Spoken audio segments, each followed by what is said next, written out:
नमस्कार दोस्तों, कविता Yadav YouTube channel पर आप सभी का स्वागत है। संपूर्ण हिंदी विषय की तैयारी को आगे बढ़ाते हुए आज की क्लास में हम करेंगे हिंदी साहित्य के महत्वपूर्ण प्रश्न, जो कि मैराथन क्लास नंबर 19 के माध्यम से हम करने की कोशिश करेंगे। एक एक प्रश्नों को उसके विद सॉल्यूशन के साथ करते हुए हम आगे बढ़ रहे हैं, ताकि परीक्षा में जो है अधिक से अधिक प्रश्नों का जब अभ्यास करके जाओ तो आपको ये लगे कि ये प्रश्न भी हमारा पढ़ा हुआ है, ये प्रश्न भी हमारा पढ़ा हुआ है। तो हर एक प्रश्नों का आंसर आप सही करके आओगे तो हिंदी में अच्छे स्कोर पाने के लिए जो है अधिक से अधिक बार जो है तथ्यों की रिवीजन करना और अधिक से अधिक प्रश्नों का अभ्यास करना ही आवश्यक है। तो ये बात मैं आप लोगों के लिए जो है हमेशा कहती ही आ रही हूँ कि सफलता का राज क्या है, निरंतर अभ्यास। इसी उद्देश्य के साथ हर रोज़ हिंदी विषय से संबंधित अधिक से अधिक प्रश्नों का अभ्यास करते हुए महत्वपूर्ण बिंदुओं को बार बार रिवीजन करते हुए हम आगे बढ़ रहे हैं। तो देख लेते हैं आज की क्लास में हम कितने प्रश्नों को कर पाते हैं। तो प्रश्न नंबर 1 से हम शुरुआत करेंगे। जिस भी परीक्षा में हिंदी साहित्य संबंधी प्रश्न पूछे जाते हैं, एनटीए नेट की परीक्षा हो या किसी भी स्टेट के अंतर्गत होने वाली टीजीटी पीजीटी हिंदी संबंधी परीक्षा हो, सभी परीक्षाओं के लिए ये क्लास हेल्पफुल रहेगी। तो देख लेते हैं प्रश्न नंबर 1। उपदेश रसायन रास के रचनाकार कौन है? तो इस रचना के जो रचनाकार है वे है जिनदत्त सूरि। जिनदत्त सूरि जी द्वारा उपदेश रसायन रास नामक रचना लिखी गई। उपदेश रसायन रास के रचनाकार जिनदत्त सूरि है, जो कि जिसका समय है 12वीं शताब्दी में लिखी गई ये रचना है, जो कि जैन रास परंपरा का प्रथम ग्रंथ भी माना जाता है और यह अपभ्रंश भाषा का प्रथम रास काव्य भी माना जाता है। अगर ये पूछ लिया जाए परीक्षा में अपभ्रंश भाषा का प्रथम रास काव्य कौन सा ग्रंथ माना गया है, तो वो है जिनदत्त सूरि जी द्वारा उपदेश रसायन रास। और अगर ये पूछा जाए जैन रास परंपरा का प्रथम ग्रंथ कौन सा माना जाता है, तो भी जब जो है हम जिनदत्त सूरि जी द्वारा रचित उपदेश रसायन रास का नाम लेंगे, तो ये जो इस रचना का जो समय है वो 12वीं शताब्दी।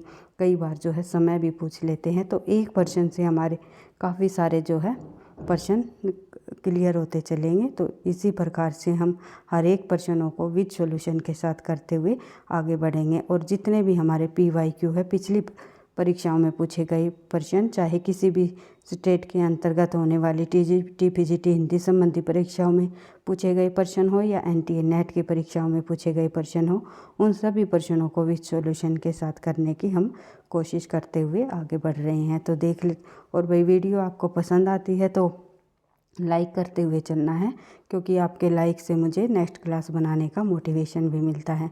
और चैनल पर पहली बार हो तो सब्सक्राइब करते हुए भी चलना है, क्योंकि हर रोज़ हिंदी विषय से संबंधित अधिक से अधिक तथ्यों की रिवीजन करते हुए महत्वपूर्ण बिंदुओं को करते हुए हम आगे बढ़ ही रहे हैं।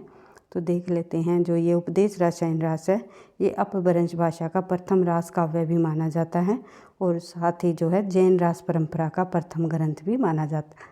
ये पॉइंट हमने देख लिए। और यह 80 पदों का नृत्य गीत रासलीला काव्य है। उसके बाद देख लेते हैं प्रश्न नंबर 2। प्रश्न नंबर 2 में हम जब देखें भारतेंदु हरिश्चंद्र कृत कौन सा नाटक अनुदित रचना है, तो भारतेंदु हरिश्चंद्र जी ने जो है अनुदित रचनाएं भी लिखी है और मौलिक रचनाएं भी लिखी हैं।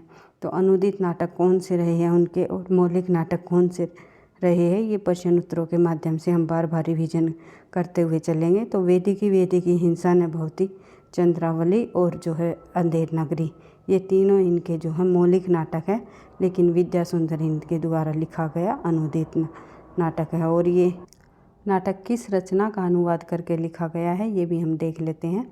विद्या सुंदर जो है चोरपंथी का, जो कि संस्कृत का नाटक है, जो चोर कवि द्वारा रचित नाटक है, उसका अनुवाद करके ही जो है भारतेंदु हरिश्चंद्र जी ने विद्या सुंदर नाम से जो है नाटक लिखा है। उसके बाद देख लेते हैं अन्य अनुदित नाटक इनके द्वारा लिखे गए भारतेंदु हरिश्चंद्र जी के और अन्य अनुदित नाटकों के नाम यहाँ पर देख लेते हैं। रत्नावली, पाखंड विडम्बन, धनंजय विजय, मुद्रा राक्षस, दुर्लभ बंधु, कपूर मंजरी, सत्य हरिश्चंद्र और भारत जननी, ये सभी इनके द्वारा लिखे गए अनुदित नाटक है। और किस रचना का अनुवाद करके लिखा गया है, ये हम प्रश्न उत्तरों माध्यम से करते हुए आगे बढ़ेंगे। बढ़ते हैं आगे, अगला प्रश्न देख लेते हैं।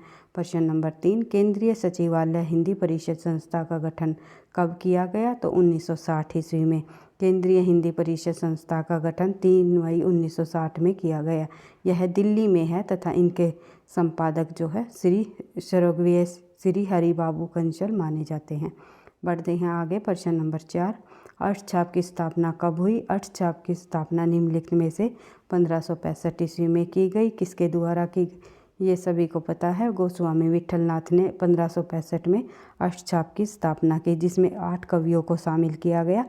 4 उन्होंने अपने शिष्य लिए, तो 4 उन्होंने अपने जो गुरु वल्लभाचार्य जी के शिष्य लिए, अपने उनके गुरु भी रहे और पिता भी रहे।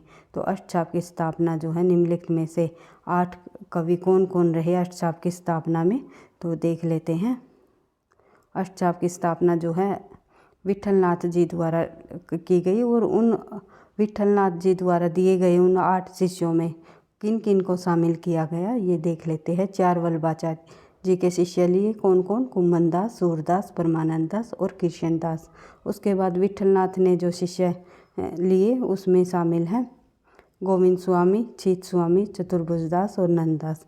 इन सभी 8 कवियों को अष्टछाप में शामिल किया गया। इनको आपको बार बार रिवाइज करते हुए चलना है, क्योंकि इन अष्टछाप के कवियों से संबंधित काफ़ी सारे प्रश्न परीक्षाओं में पूछे जाते हैं। सबसे बड़ा अष्टछाप के में कौन सा कवि है? तो कुम्भनदास। और सबसे छोटा या कनिष्ठ नंददास का नाम आएगा। किसका संबंध पिता पुत्र का रहा? तो कुम्भनदास और चतुर्भुजदास जी का संबंध पिता पुत्र का रहा, यानी कि कुम्भनदास इनके चतुर्भुजदास जी के पिता रहे, ये आपको ध्यान रखना है। और हर एक कवियों की अपनी विशेषताएं है। जैसे कि सूरदास जी के संबंध में तो हम जितना कहे उतना ही कम होगा, क्योंकि सूरदास जी ब्रज भाषा के कृष्ण काव्य धारा के प्रतिनिधि कवि माने जाते हैं। ब्रज भाषा के काफ़ी प्रसिद्ध कवि रहे हैं। सूरदास जी का भी नाम आता है और साथ ही नंददास जी का भी नाम आता है। तो सभी कवियों की अपनी विशेषताएं हैं। इनसे संबंधित महत्वपूर्ण बिंदुओं को भी हम प्रश्न उत्तरों के माध्यम से करते हुए आगे बढ़ेंगे। तो देख लेते हैं प्रश्न नंबर 5, हिंदी के प्रथम प्राचीनतम आत्मकथा कौन सी मानी जाती है? हिंदी की प्रथम प्राचीनतम जो आत्मकथा है वो कौन सी है? तो आप सभी को पता है, अर्थकथानक जो है हिंदी की प्रथम आत्मकथा मानी जाती है। तो समय है इसका 1641 ईस्वी, बनारसी दास जैन जी द्वारा लिखी गई।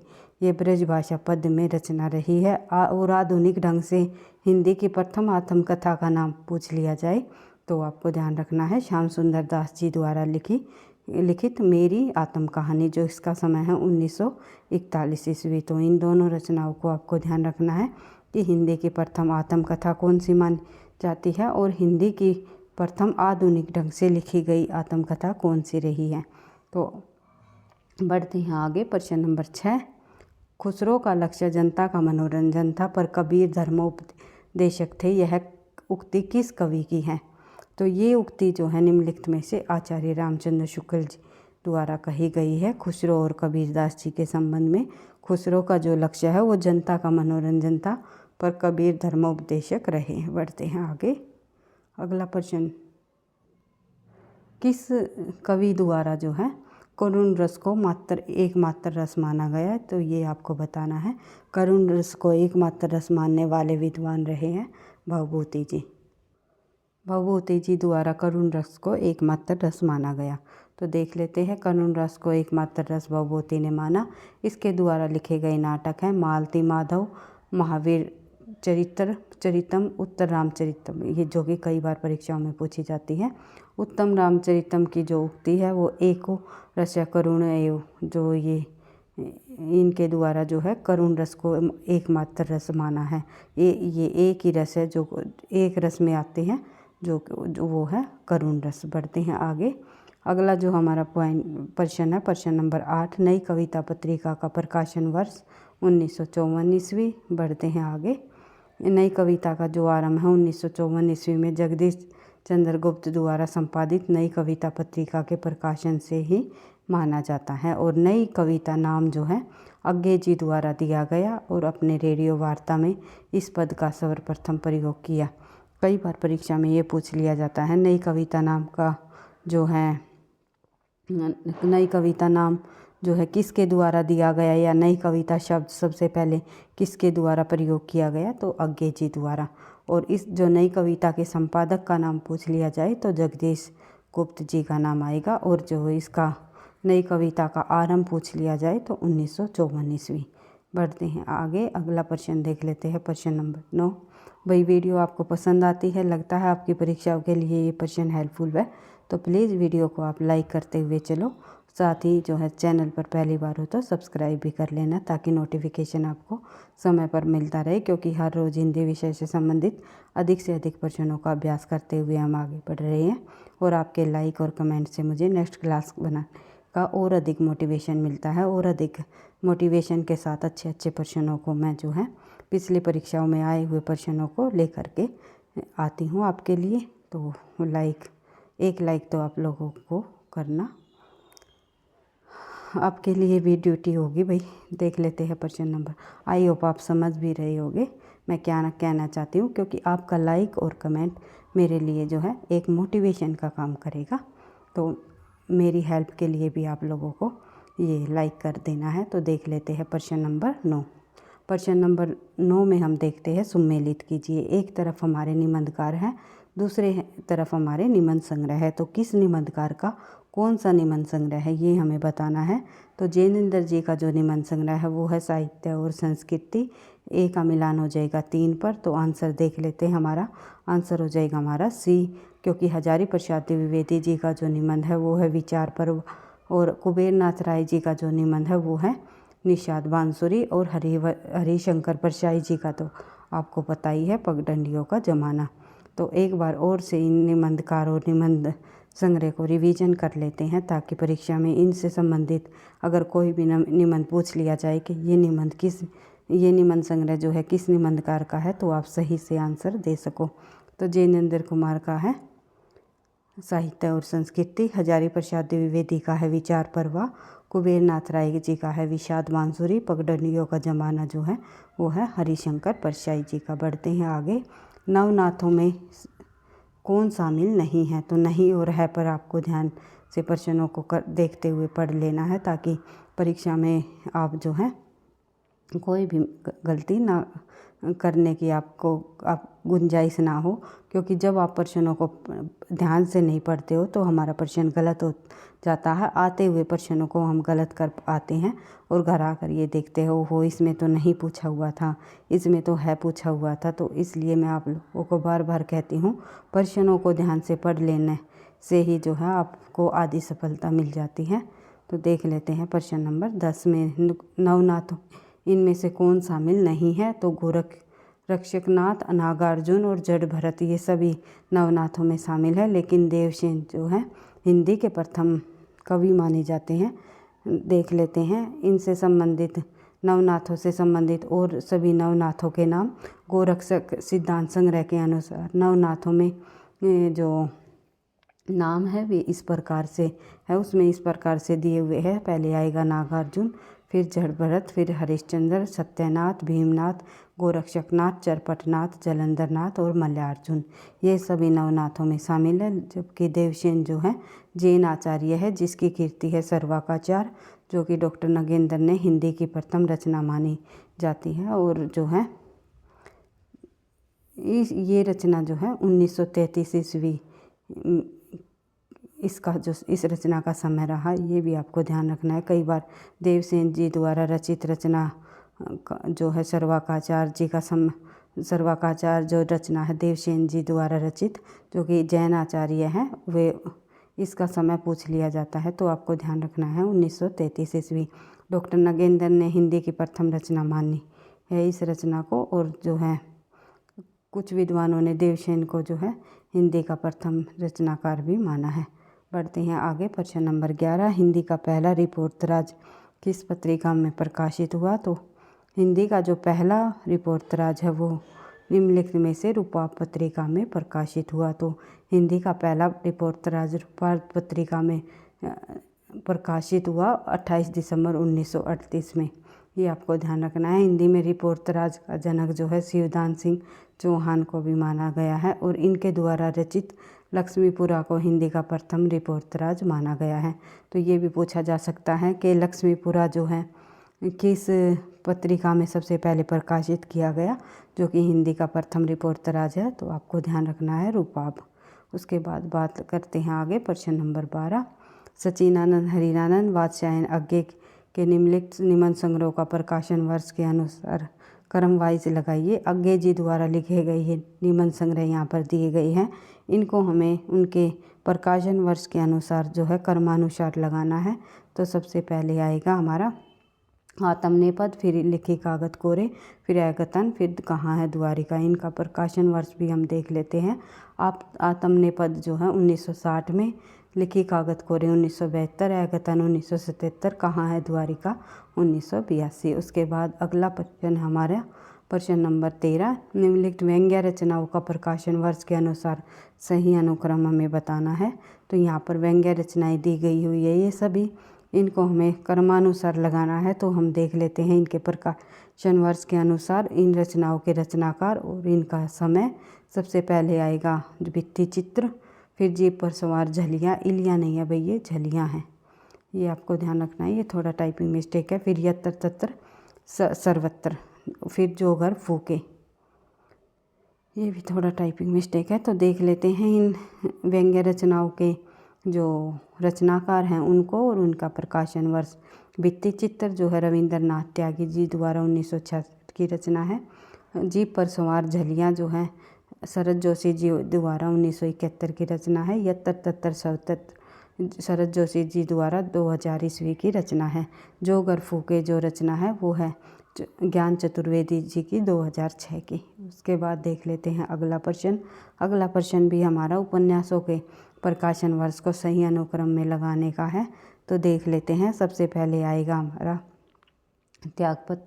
त्यागपत्र उपन्यास जो कि जैनेंद्र जी का है। फिर है नदी के द्वीप जो है अज्ञे जी का है। उसके बाद तेरी मेरी, उसके बाद तो आपको पता ही है मेरी तेरी, उसके बाद यशपाल जी का उपन्यास है। और खंजन नैन जो है अमृतलाल नागर जी का उपन्यास है। इन उपन्यासों को उनके प्रकाशन वर्ष के अनुसार जब हम देखें तो त्यागपत्र जैनेंद्र जी द्वारा रचित 1937 का उपन्यास है। फिर है नदी के द्वीप अज्ञे जी द्वारा 1954 का उपन्यास। फिर मेरी तेरी उसकी बात यशपाल जी द्वारा 1974 में लिखा गया। फिर खंजन नैन जो रचना है उसको जो है अमृतलाल नागर ने 1981 में लिखी, जो कि ये इनका उपन्यास है। सूरदास जी के जीवन चरित्र को इसमें दर्शाया गया है। ये भी पूछ लिया जाता है इस रचना में किसके जीवन का वर्णन है, तो सूरदास जी के जीवन का। और अमृतलाल नागर जी द्वारा मानस का हंस जो उपन्यास लिखा गया उसमें जो है उन्होंने तुलसीदास जी के जीवन चरित्र को दर्शाया है। तो देख लेते हैं अगला प्रश्न नंबर 15। रचनाकाल के अनुसार निम्नलिखित कवियों का सही अनुक्रम हमें बताना है।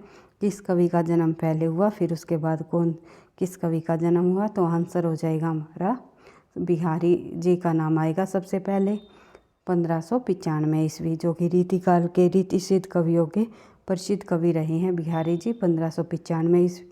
फिर चिंतामणि का नाम आएगा 1609, ये रीतिबद्ध कवि है। फिर भूषण का नाम आएगा 1613 ईस्वी। फिर मतीराम जी का नाम आएगा 1617। ये हमारा यहाँ पर टाइपिंग मिस्टेक है। तो बढ़ते हैं आगे, देख लेते हैं एक बार फिर इनके जन्म को रिवाइज कर लेते हैं। बिहारी का जन्म 1595, मतीराम का जन्म 1609, भूषण का जन्म 1613, चिंतामणि का जन्म 1609 और भूषण का जन्म 1613 और मतीराम का जन्म 1617। जल्दबाजी में शब्द इधर उधर हो जाते हैं, इसके लिए मैं माफ़ी चाहूँगी। बढ़ते हैं आगे, अगला प्रश्न देख लेते हैं। प्रश्न नंबर 16। भगवती चरण वर्मा के अनुसार उपन्यासों का प्रकाशन वर्ष के अनुसार सही अनुक्रम बताइए। तो ये सभी उपन्यास जो है भगवती चरण वर्मा जी द्वारा रचित उपन्यास है, जो कि परीक्षाओं में कोई ना कोई उपन्यास जो है ये पूछ लिया जाता है ये किसका उपन्यास है। सभी उपन्यास इम्पोर्टेंट है, इनको हमें प्रकाशन वर्ष के अनुसार लगाना है। तो सबसे पहले आएंगे टेढ़े मेढ़े रास्ते, फिर भूले बिसरे चित्र, फिर सामर्थ्य और सीमा और फिर सच्ची सीधी बातें।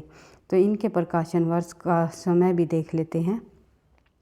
टेढ़े मेढ़े रास्ते 1946 ईस्वी में प्रकाशित उपन्यास है। भूले बिसरे चित्र का समय 1959 में, सामर्थ्य और सीमा 1962, सच्ची सीधी बातें 1968। बढ़ते हैं आगे। निम्नलिखित में से प्रश्न नंबर 17, निम्नलिखित में से कौन सी उक्ति निबंधकार रामचंद्र शुक्ल जी द्वारा नहीं की? तो ये जो उक्तियाँ दी गई हैं, यहाँ पर जो ये पंक्तियाँ दी गई हैं, ये शुक्ल जी का इनमें से कौन सा कथन नहीं है? 3 कथन यहाँ पर शुक्ल जी द्वारा कहे गए हैं। तो जितने भी हिंदी साहित्य में रामचंद्र शुक्ल जी के कथन हैं, उनको भी आपको बार बार रिवाइज करते हुए चलना है, क्योंकि शुक्ल जी के कथनों को काफ़ी बार परीक्षाओं में पूछा जाता है। तो सबसे पहले हृदय प्रसार या सम्मार्ग स्तंभ काव्य है, तो ये जो है रामचंद्र शुक्ल जी द्वारा कहा गया कथन है। और श्रद्धा और प्रेम के योग का नाम भक्ति, ये भी शुक्ल जी का कथन है। धर्म की रसात्मक अनुभूति का नाम भक्ति है, ये भी शुक्ल जी का कथन है। लेकिन काव्य एक अखंड तत्व है या शक्ति है जिसकी गति अमर है, ये शुक्ल जी का नहीं, एक विद्वान हुए हैं मैकेल साहब, उनका ये कथन है। बढ़ते हैं आगे। अगला प्रश्न है प्रश्न नंबर 18, इनमें से कौन सी एकांकी भुवनेश्वर प्रसाद जी की है? तो भुवनेश्वर प्रसाद जी द्वारा लिखी गई एकांकी इनमें से है स्ट्राइक नाम से जो एकांकी लिखी है वो भुवनेश्वर प्रसाद जी की है। और यहाँ पर जो एकांकियों के नाम दिए गए हैं, राजपूत की हार, लक्ष्मी का स्वागत, सबसे बड़ा आदमी, इन सभी एकांकियों के जो एकांकीकारों को भी हम देख लेते हैं, रचनाकारों के हम यहाँ पर देखते हैं। स्ट्राइक आपको पता ही है भुवनेश्वर जी की एकांकी है, राजपूत की हार सुदर्शन जी की है, लक्ष्मी का स्वागत जो है उपेंद्र नाथ जी की है, सबसे बड़ा आदमी जो है भगवती चरण वर्मा जी की एकांकी है। बढ़ते हैं आगे। प्रश्न नंबर 19, भारतेंदु बाबू हरिश्चंद्र का जीवन चरित्र ग्रंथ के रचनाकार कौन है? तो भारतेंदु हरिश्चंद्र जी के भारतेंदु हरिश्चंद्र नामक जो रचना है, ये इस जीवन रचित ग्रंथ के रचनाकार कौन है?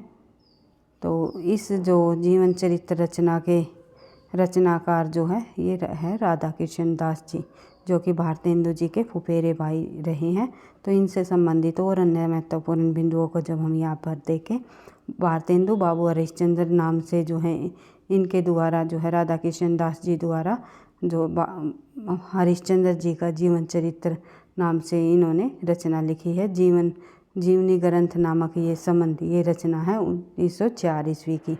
ये भारतेंदु मंडल के लेखक तथा सरस्वती पत्रिका के जो है संपादक मंडल के भी सदस्य रहे हैं राधा कृष्ण दास जी। और इन्होंने निशाई हिंदू नामक उपन्यास भी लिखा है तथा दुखनी वाला जो है उनका उपन्यास 1880, महाराणा पद्मावती 1883, राजस्थानी केसरी अथवा महाराणा प्रताप सिंह जो है 1857 नामक नाटकों की भी इन्होंने रचना की है। तो कई बार इनका उपन्यास जो कि निशाई हिंदू कई बार पूछ लिया जाता है, ये किसके द्वारा लिखा गया उपन्यास है? तो आपको ध्यान रखना है राधा कृष्ण दास जी द्वारा लिखा ये उपन्यास है निशाई हिंदू, जो कि गोवध समस्या पर आधारित ये उपन्यास है। बढ़ते हैं आगे।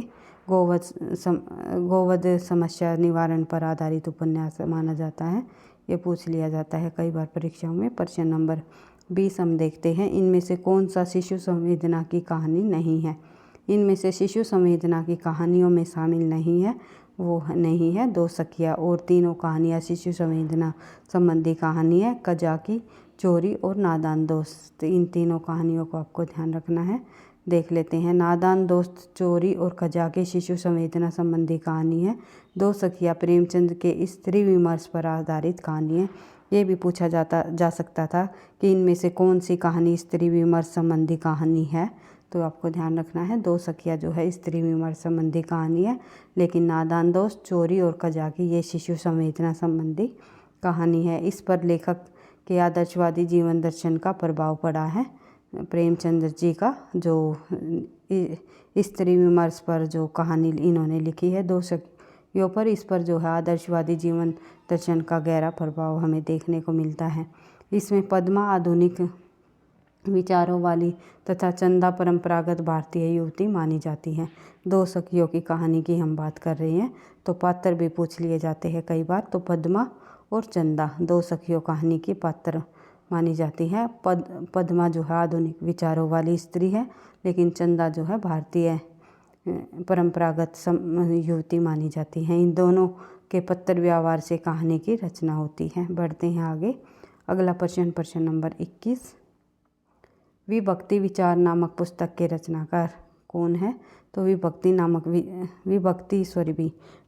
विचार नामक जो पुस्तक है, विभक्ति विचार, इस पुस्तक के रचनाकार जो है निम्नलिखित में से गोविंद नारायण मिश्र जी रहे हैं। गोविंद नारायण मिश्र ने विभक्ति विचार नामक पुस्तक की रचना की। इसमें इन्होंने हिंदी के विभक्तियों को शुद्ध बताते हुए उन्हें मिलाकर लिखने की सलाह दी। ये शारदशुधा निधि पत्र में सामयिक और साहित्यिक लेख लिखा करते थे। आचार्य रामचंद्र शुक्ल ने पंडित गोविंद नारायण मिश्र के गद्य को समास अनुप्रास में गुथे शब्द गुच्छों का अटला कहा है। ये भी पूछा जाता है कि ये कथन भी कि रामचंद्र शुक्ल ने किसके निबंधों को जो है गद्य या किसके गद्य को जो है समास अनुप्रास के गुथे शब्द गुच्छों का अटला माना है। तो ये आपको ध्यान रखना है, गोविंद नारायण मिश्र जी के।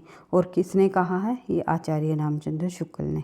बढ़ते हैं आगे। अगला प्रश्न देख लेते हैं, प्रश्न नंबर 22। काव्य सर्जन एक प्रकार के ईश्वरीय उन्माद का परिणाम है, यह कथन किसका है? तो ये कथन कहा गया है प्लेटो जी द्वारा कि काव्य सर्जन एक प्रकार के ईश्वरीय उन्माद का परिणाम है। तो प्लेटो के अनुसार काव्य सर्जन एक प्रकार का ईश्वरीय उन्माद का परिणाम है। जादुई यथार्थवाद शब्द का सबसे पहले प्रयोग किसने किया? अगला प्रश्न है भाई हमारा। यहाँ पर प्रश्न संख्या लिखनी हमारी रह गई, तो देख लेते हैं नेक्स्ट प्रश्न को। जादुई यथार्थवाद शब्द का सबसे पहले प्रयोग करने वाले विद्वान निम्नलिखित में से फ्रेंच रोहर माने जाते हैं। तो देख लेते हैं, जादुई यथार्थ का प्रयोग सबसे पहले फ्रेंच रोहर ने किया। उसके बाद प्रश्न नंबर देख लेते हैं 23। इनमें से कौन सा मार्क्सवादी विचारक नहीं है? तो मार्क्सवादी विचारक इन लेखकों में से कौन सा नहीं माना जाता? ये है एडिसन जी। जोसेफ एडिसन को मार्क्सवादी विचारकों में शामिल नहीं किया जाता। और अन्य तीनों जो ये यहाँ पर विद्वान दिए गए हैं विचारक, तीनों मार्क्सवादी विचारक रहे हैं। लुकाच भी, राल्फ मार्क्स भी और कोल्डवेल भी, इन सभी को मार्क्सवादी विचारक माना जाता है। अगला प्रश्न देख लेते हैं, प्रश्न नंबर 24 हमारा। प्रश्न नंबर 24 में देखते हैं, महादेवी वर्मा की किस कृति में जीव तंतु और पशु पक्षियों से संबंधित संस्मरण है? तो महादेवी वर्मा जी द्वारा काफ़ी जो है हिंदी के संस्मरण लिखे गए। उन्होंने किस संस्मरण के अंतर्गत जो है जीव जंतु और पशु पक्षियों से संबंधित लिखा है, ये आपको बताना है। तो आंसर हो जाएगा हमारा मेरा परिवार। तो मेरा परिवार में महादेवी वर्मा जी के 7 रेखा चित्र है, जो कि मोर, गिलहरी के छोटे छोटे बच्चे और हिरण, शावक, खरगोश आदि पशु पक्षियों के जीवन से संबंधित हैं। आज का हमारा अंतिम प्रश्न, प्रश्न नंबर 25 प्रश्नों को टॉप 25 प्रश्नों को करते हुए हम जो है विद सॉल्यूशन के साथ आगे बढ़ ही रहे हैं। साथ हम जो है पिछले क्लासों में जितने भी हमारे कराए हुए प्रश्न हैं उनको भी हम मैराथन क्लास के माध्यम से जो है एक क्लास में करने की पूरी कोशिश करेंगे, ताकि आपकी रिवीजन जो है साथ साथ होती रहे और परीक्षा तक आप लोगों की हिंदी साहित्य से संबंधित जितने भी महत्वपूर्ण तथ्य हैं, हिंदी साहित्य के प्रश्न हो या काव्य शास्त्र संबंधी या भाषा विज्ञान के प्रश्न हो, संपूर्ण हिंदी के प्रश्नों को हम विद सॉल्यूशन के साथ करने की पूरी कोशिश करेंगे। तो देख लेते हैं प्रश्न नंबर 25। बुद्ध के बाद भारत के सर्वाधिक बड़े लोकनायक तुलसीदास हैं। तो ये पंक्तियाँ किस विद्वान द्वारा कही गई या किस आलोचक द्वारा कही गई? तो आंसर हो जाएगा हमारा जॉर्ज ग्रियर्सन जी द्वारा ये पंक्तियाँ कही गई कि बुद्ध देव के बाद भारत के सर्वाधिक बड़े लोकनायक जो है तुलसीदास जी हैं। उसके बाद देख लेते हैं तुलसीदास जी के संबंध में और अन्य विद्वानों के कथन, क्योंकि परीक्षाओं में कहीं से भी घुमा फिरा कर प्रश्नों को पूछा जा सकता है कि ये पूछ लिया जाता है कलिकाल का वाल्मीकि तुलसीदास जी को किसने माना है? तो नाभादास जी द्वारा कहा गया है तुलसीदास जी को कलिकाल का वाल्मीकि। स्मिथ के अनुसार कहा गया है मुगल काल का सबसे महान व्यक्ति तुलसीदास जी को। रामविलास शर्मा के अनुसार तुलसीदास जी को जातीय कवि माना है और आचार्य रामचंद्र शुक्ल ने हिंदी काव्य की प्रौढ़ता के युग का आरंभ ही जो है तुलसीदास की रचनाओं से माना गया है। तो इन सभी तथ्यों को आपको फिर से एक बार रिवाइज कर लेना है, ताकि परीक्षा में इन कथनों से भी संबंधित अगर कोई अन्य कथन पूछ लिया जाए तो आप इनका आसानी से आंसर दे सको।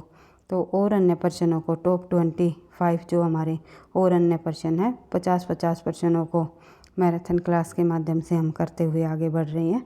तो और नेक्स्ट क्लास में हम करने की कोशिश करेंगे। 1 से 25 प्रश्नों को आज हमने कर लिया, तो 26 से लेकर 50 प्रश्नों को हम जो है नेक्स्ट क्लास में करेंगे। तो वीडियो आपको पसंद आई तो लाइक करना, दोस्तों के साथ शेयर करना, चैनल पर पहली बार हो तो सब्सक्राइब कर लेना, ताकि नोटिफिकेशन आपको समय पर मिलता रहे। पढ़ते रहना, आगे बढ़ते रहना। भाई आज दशहरा है, दशहरे की भी आपको हार्दिक शुभकामनाएं। ये वीडियो वैसे आपको दशहरे के एक दिन बाद आपको देखने को मिलेगी, तो इसलिए मैं आपको जो है आज जब भी आप इस वीडियो को सुनो तो आप जो है दशहरे की शुभकामनाएं, मेरी शुभकामनाएं आप लोगों के साथ है।